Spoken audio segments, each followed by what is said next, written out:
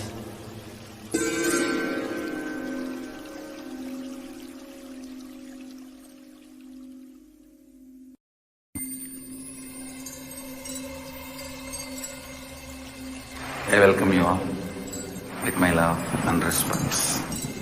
Let you all open all your three eyes. Om Nithyananda Paramashivoham.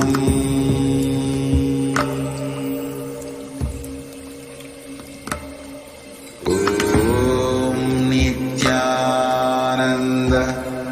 Paramashivoham.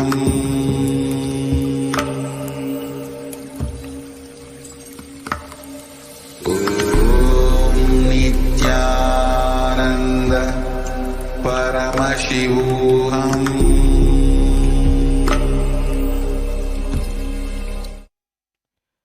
Nithyanandam Paramasukadam Kevalam Jnanamurtim Dvandvatitam Gahana Sadrusham Tattvamasya Ekam Nityam Vimalamachalam Sarvadi Sakshibhutam Bhavatitam Trigunarahitam Sadgurum Tam Namami.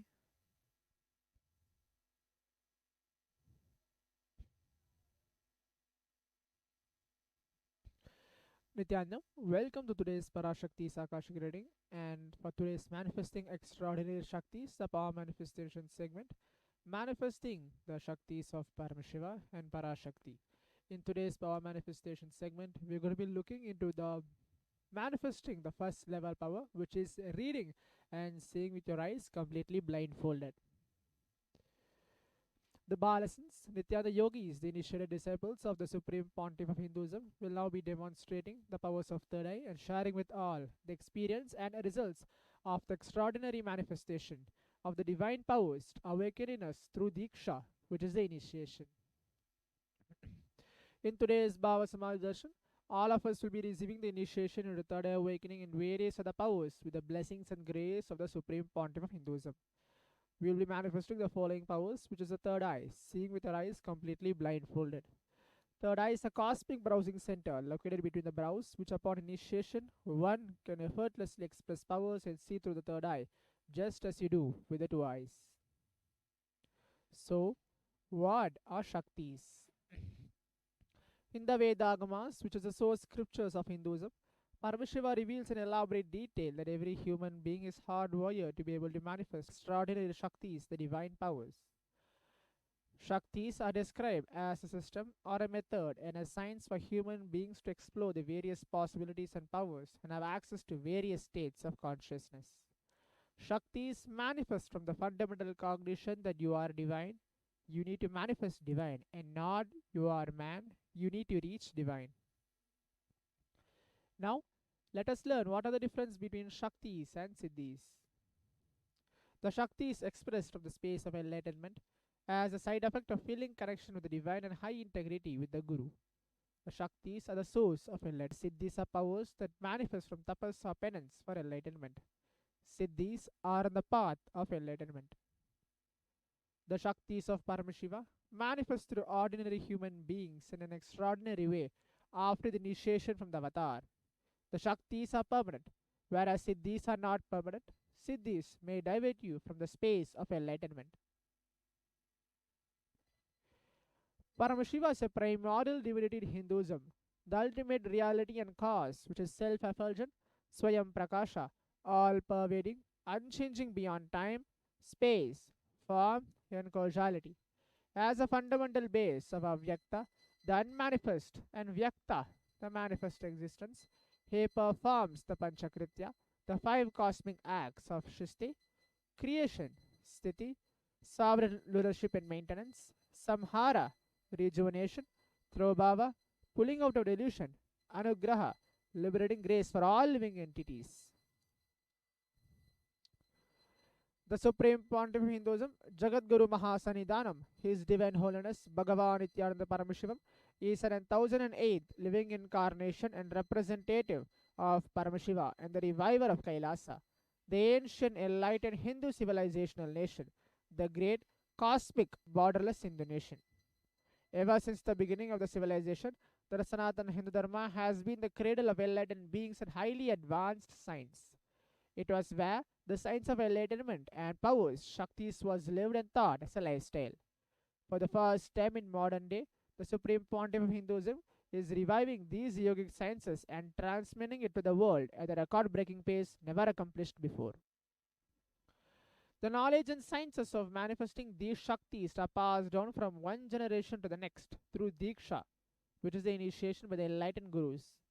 The Supreme Pontiff of Hinduism, being recognized as an incarnation at a very young age, was trained and taught these sciences to revive the initiation and knowledge repositories for billions to manifest the science of power manifestation from the disciplines of Vedanta, Tantra and Sri Vidya, Yoga and Yogic powers, Mantra Shastra, Siddha Vidya, science of Aushadha, Advaita and Bhakti Yoga, Paramashiva and Paramashivoham. So, how to awaken the divine Shaktis in us? Manifesting Shaktis, the every ultimate truth, which is the Jnana, mapped into your consciousness, Prajna, manifest as a possibility and power of every being, Prajnana. The science of power manifestation is authenticated through four aspects or evidence which are called Pramana. The first is Shastra Pramana, which is the eternal, unchangeable truths revealed in the source scriptures. Next is the Atma Pramana, which is the experience and results of Aptas or authorities of Hinduism, the Vedic rishis and scientists who have time tested and verified the science. Atma Pramana, which is the account of the Supreme Pontiff of Hinduism, Bhagavan Nithyananda Paramashivam, this millennium's avatar, personal experience of power manifestation. Praktiksha Pramana, or which are called the empirical evidence from observation and scientific experimentation.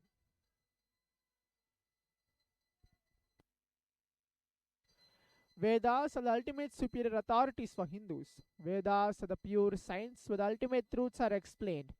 Agamas are the scriptures where the applied technology, the applied science is expanded. Vedas and Agamas are given the status of Shruti as they are directly revealed by Paramashiva. They are the ultimate, eternal, unchangeable truths. A reference cited from the Shastra source scriptures is called Shastra Pramana.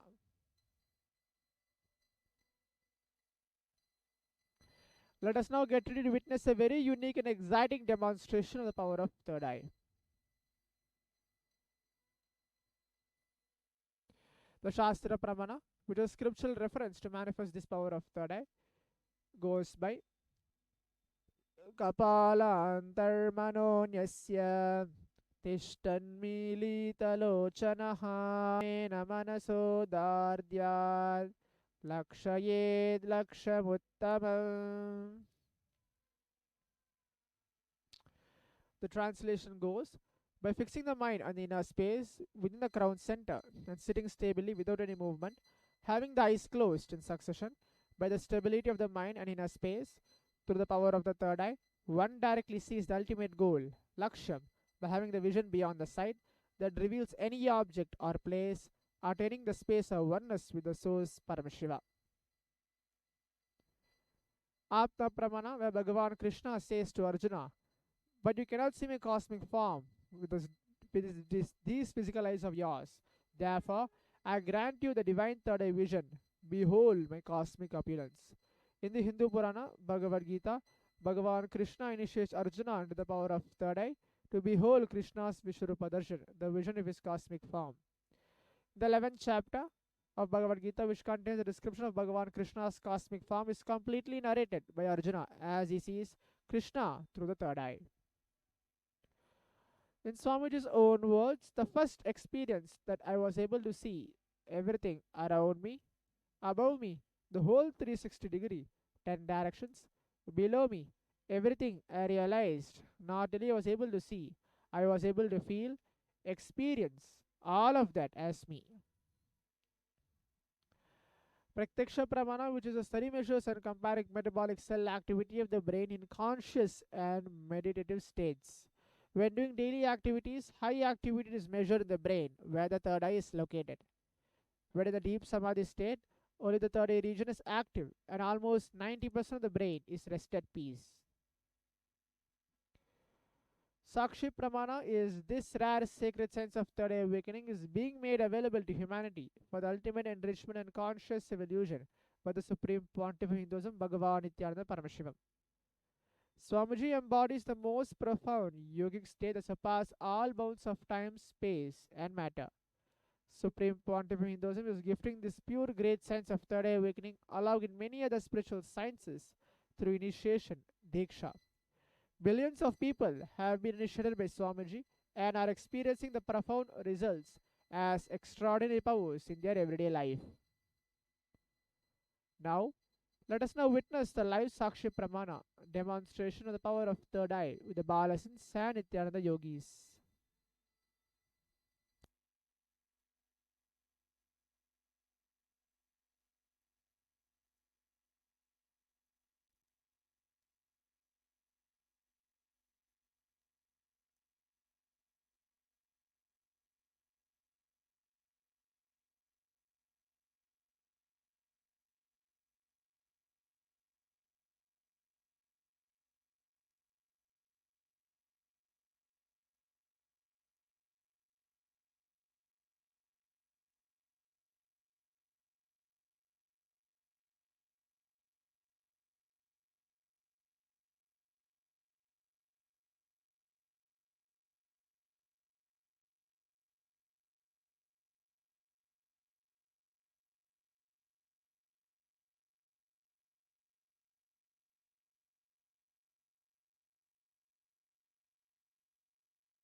Now, we'll be entering into the power manifestation demonstration directly.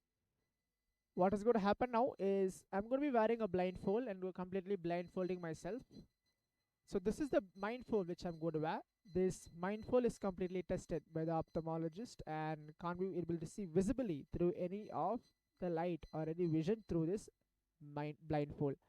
This blindfold is made of thick acrylic sheet in the front and towards the behind is a sponge and there's an adjustable strap around it also.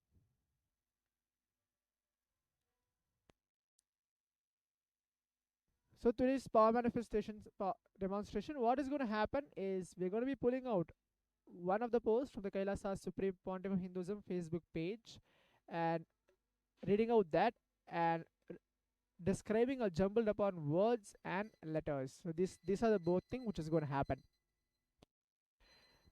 I'll be connecting myself in the space of oneness with Swamiji, remembering him in my third eye and in the Anandagandha, having the simple cognition Paramashiva is real and manifest this power.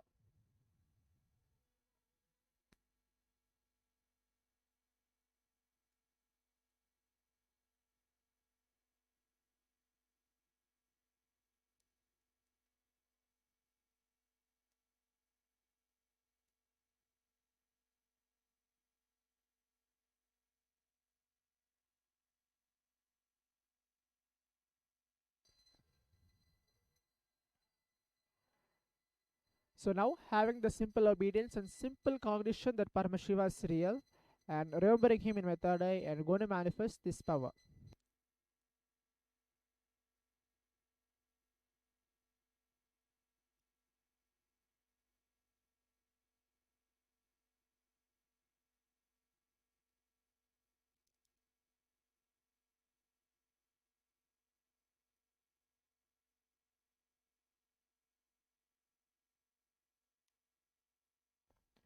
Now let us all sit straight.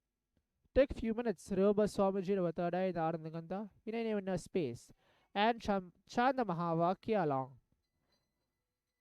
Om Nithyananda Paramashivoham. Om Nithyananda Paramashivoham. Om Nithyananda Paramashivoham. Om Nithyananda Paramashivoham. Om Nithyananda Paramashivoham. Om Nithyananda Paramashivoham. Om Nithyananda Paramashivoham.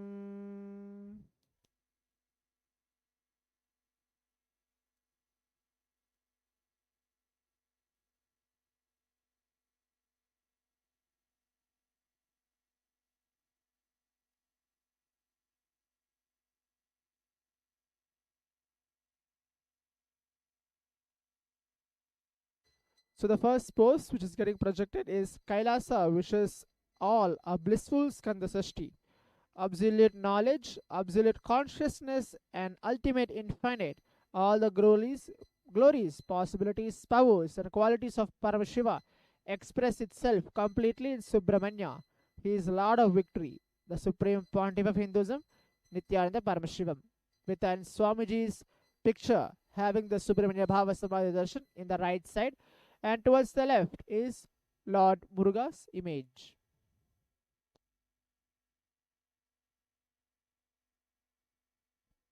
Moving on to the next post, which is completely in black and white font. The first word, as you can see in just straight in front of your eyes, is syntax, runtime, recursion, token, logical, sector, parity, ORT, default, loading, variant, username, thread, default, number, domain, half town, and more. So these are the two posts. One the post from the Kailasa's Supreme Pontiff of Hinduism page, and one is a random jumbled upon words letter which is in black and white. Now, if all of you has witnessed this live Sakshi Pramana, just a glimpse of reading with your eyes completely blindfolded, remembering Swamiji in our third eye, and chanting the Mahavakya and manifesting this power.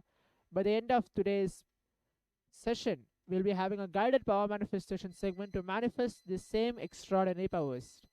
Stay tuned for the next session. Thank you, Nithyananda.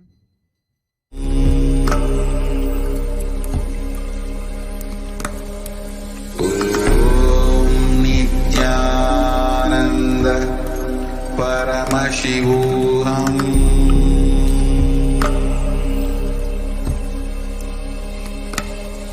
Om Nithyananda Paramashivoham.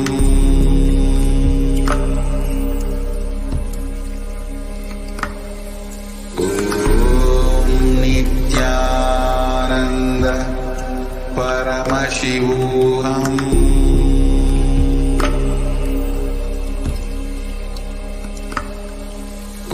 Om Nithyananda Paramashivoham.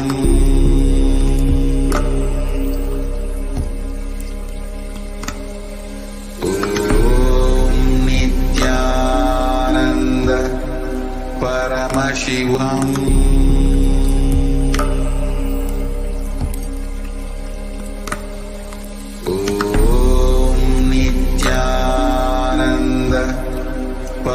Paramashivoham.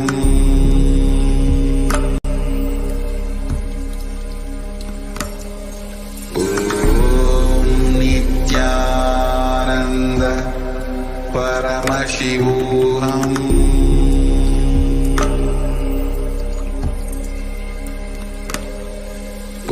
Om Nithyananda Paramashivoham.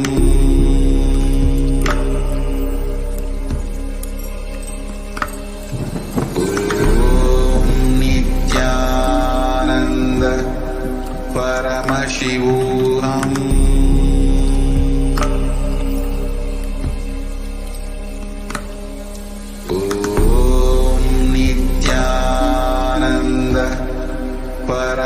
Paramashivoham.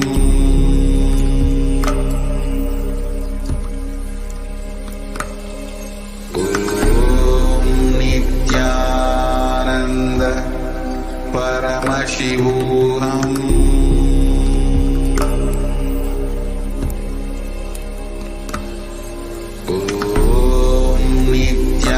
Nithyananda Paramashivoham.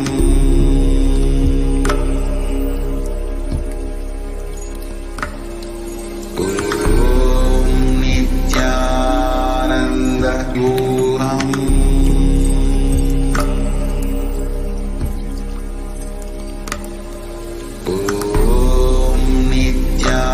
Nithyananda Paramashivoham.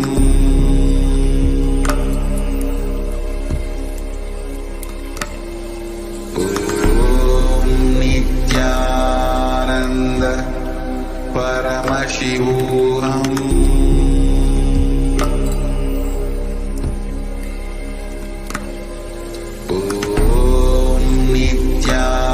Nithyananda Paramashivoham.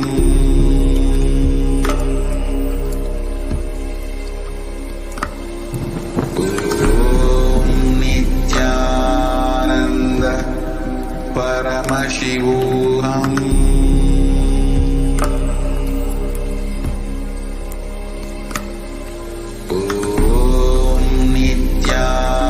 Nithyananda Paramashivoham.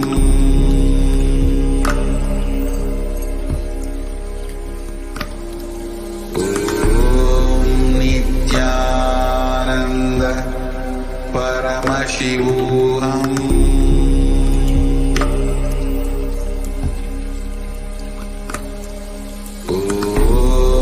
Nithyananda Paramashivoham.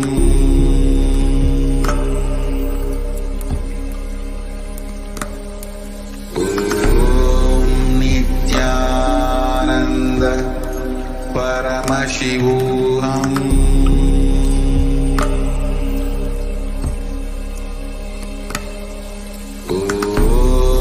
Nithyananda Paramashivoham. Nithyananda Paramashivoham.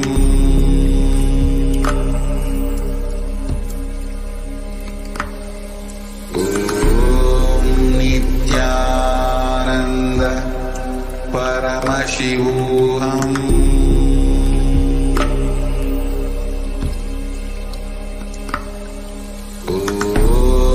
Nithyananda Paramashivoham.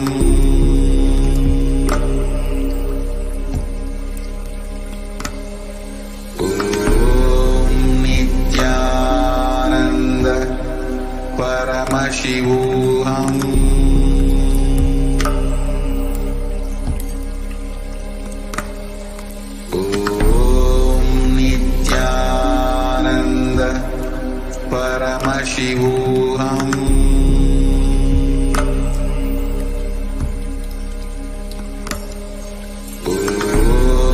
Nithyananda Paramashivoham. Nithyananda Paramashivoham.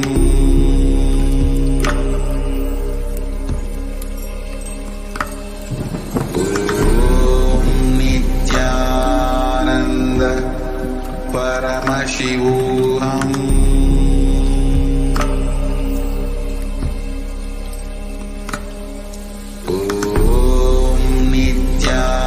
Nithyananda Paramashivoham.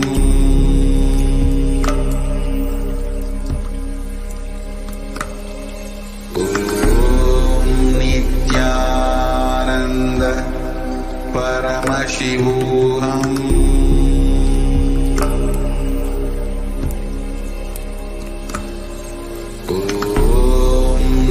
Nithyananda Paramashivoham.